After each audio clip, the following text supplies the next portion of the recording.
1,00,000 మంది శివభక్తులతో కలిసి మహారుద్రాక్ష పూజలో పాల్గొనండి. వెంటనే కాల్ చేసి మీ పేరును నమోదు చేసుకోండి.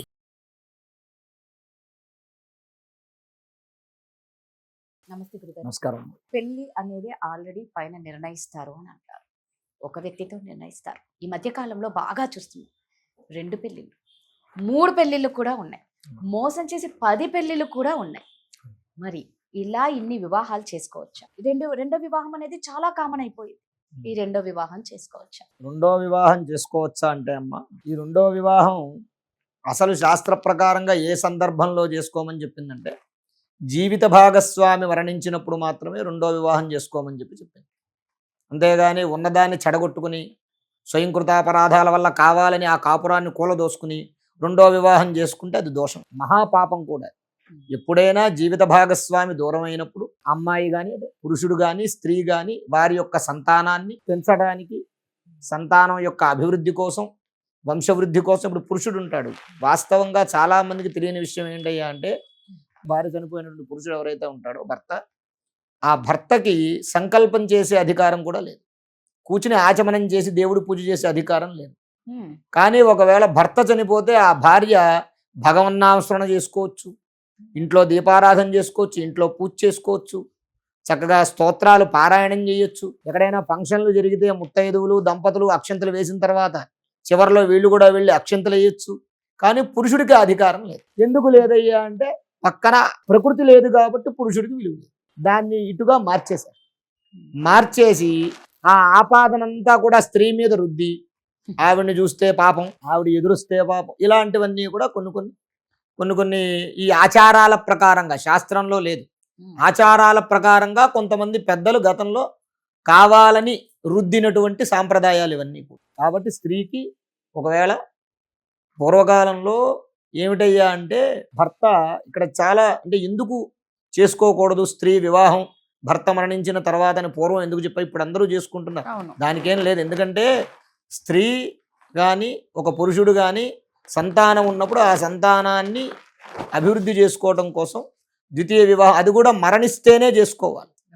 ఎందుకు చెప్పారు అలాగా అనంటే గనక, ఒక పురుషుడు ఉన్నాడు అనుకోండి, భార్య చనిపోతే పిల్లల్ని పెంచాలంటే కంపల్సరీగా ఇంకొక వివాహం చేసుకోకపోతే, స్త్రీ లేకపోతే వాడు పిల్లల్ని పెంచలేడు. 99.9% పిల్లల్ని పెంచలేడు. కానీ స్త్రీ మాత్రం భర్త లేకపోయినా సరే, కలో గంజో తాగి తను తిన్నా తినకపోయినా సరే పిల్లల్ని పెంచగలదు. ఆ శక్తి స్త్రీకి ఉంది, కానీ పురుషుడికి పిల్లలు ఉన్నప్పుడు రెండో వివాహం చేసుకోవచ్చు లేదు. పురుషుడికి అంటే స్త్రీకి ఉంది, కానీ ఆ శక్తి అంటే పిల్లల్ని పెంచే శక్తి తోడు లేకపోయినా సరే పురుషుడికి లేదు. అంటే ఒకళ్ళో ఇద్దరో ఎవరో పెంచితే పెంచుండొచ్చు కాక, కానీ 99% లేదు. అయితే ఇక్కడ ఏం చెప్పారయ్యా అంటే, స్త్రీ ఎందుకు వివాహం చేసుకోకూడదు అనంటే, ఈ భర్త మరణించాడు కాబట్టి ఈ స్త్రీ వివాహం చేసుకుందనుకోండి, కొడుకుంటాడు, వాడు పెరిగేటప్పుడు చనిపోయినటువంటి తండ్రికి పిండ ప్రదానాలు చేయాలి, పిల్లవాడు చెయ్యాలి. అంటే వాడు ఏం చెయ్యాలి, గోత్రం పేరు చెప్పి చెయ్యాలి. ఈ స్త్రీ వేరే వివాహం చేసుకుందనుకోండి, గోత్రం మారిపోదు. తల్లి పక్కన లేకపోతే ఆ పిండ ప్రదానానికి పక్కన సహకారం ఎవరు చేస్తారు? ఇంకొకటికి భార్య అయిపోతే ఇవన్నీ ఎవరికి చెందుతాయి? ఇంకొకటికి భార్య అయిపోతే అధికారం ఉండదు కదా. తండ్రికి పిల్లాడు పిండ పెడుతూ ఉంటే పక్కన ఉండే అధికారం ఉండదు కదా. అందుకు భార్య పెళ్లి ఆ కారణంగా చేసుకోకూడదని చెప్తారు. అయితే పురుషుడు మాత్రం, పురుషుడికి ఆ గోత్రం మారేటటువంటి అవకాశం లేదు కాబట్టి చేసుకోవచ్చని అప్పుడు చెప్పారు. కానీ ఇప్పుడున్నటువంటి కాలమాన పరిస్థితుల్లో తప్పనిసరిగా ఒక స్త్రీ, ఇప్పుడున్నటువంటి సమాజంలో, అంటే మనం ఒక దుర్భరమైనటువంటి దురదృష్టకరమైన సమాజంలో బ్రతుకుతున్నాం కాబట్టి, ఒక స్త్రీ ఒంటరిగా జీవించలేనటువంటి పరిస్థితుల్లో, అంత దౌర్భాగ్య స్థితిలో మనం ఉన్నాం కాబట్టి ఒక తోడు కావాలి కాబట్టి ఖచ్చితంగా చేసుకోవచ్చు. కొంతమందికి అనుమానం వస్తుంది, ఏంటి మరి ఆ గోత్రం మారుతుంది కదండి, మరి ఆ గోత్రం సంగతి ఏంటి, మరి గోత్రం ఎలా మార్చుకోవాలి ఏంటి అనేది వస్తుంది. అప్పుడు ఏం చేయాలంటే, ద్వితీయ వివాహం చేసుకునేటటువంటి ముందు నది దగ్గరికి వెళ్ళాలి. ఎక్కడైనా పుణ్యక్షేత్రం ఉన్నటువంటి నది దగ్గరికి వెళ్ళి నదిలో స్నానం చేసి ఆ నదీమ తల్లికి నమస్కారం చేయాలి. అమ్మా, నేను నా జీవనాన్ని అభివృద్ధి చేసుకోవడం కోసం ఫలానా అతన్ని వివాహం చేసుకున్నాను, అతను గతించిన కారణం చేత అతని యొక్క గోత్రాన్ని నేను విసర్జిస్తున్నాను అని చెప్పి ఆ నదిలో ఆ గోత్రాన్ని విసర్జించి స్నానం చేసి బయటకు వచ్చి అప్పుడు ద్వితీయ వివాహం చేసుకో. అలా చేసుకోవచ్చని కొన్ని శాస్త్రాలు చెప్పాయి.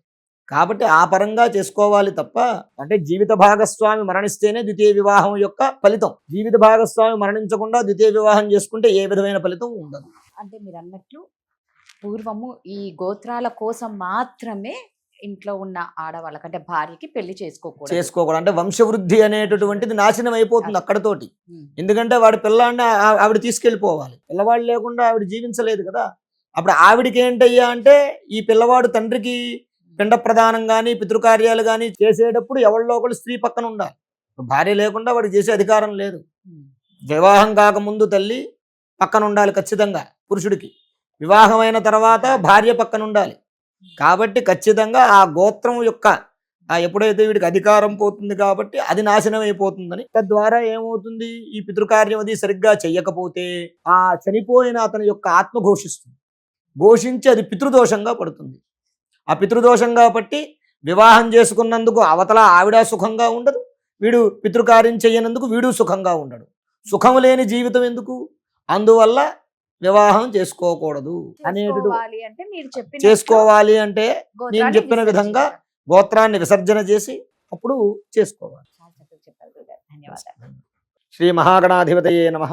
ఆరోగ్యము, ఐశ్వర్యము, ఆనందము, ఆర్థిక లాభం ఇవన్నీ కలగాలంటే ఆగస్టు 11వ తారీఖు మంగళవారం రోజున మేము నిర్వహించేటటువంటి 1,00,000 రుద్రాక్షల పూజలో పాల్గొనండి. పరమేశ్వరుడి యొక్క అనుగ్రహం వల్ల సర్వ విధములైనటువంటి కష్టాలు నివారణమై ఐశ్వర్యాలు కలుగుతాయి. 1,00,000 రుద్రాక్ష పూజలో పాల్గొనేటటువంటి వారు స్క్రీన్ మీద స్క్రోల్ అవుతున్నటువంటి నెంబర్లకు కాల్ చేసి రిజిస్ట్రేషన్ చేసుకోగలరు. స్వస్తి.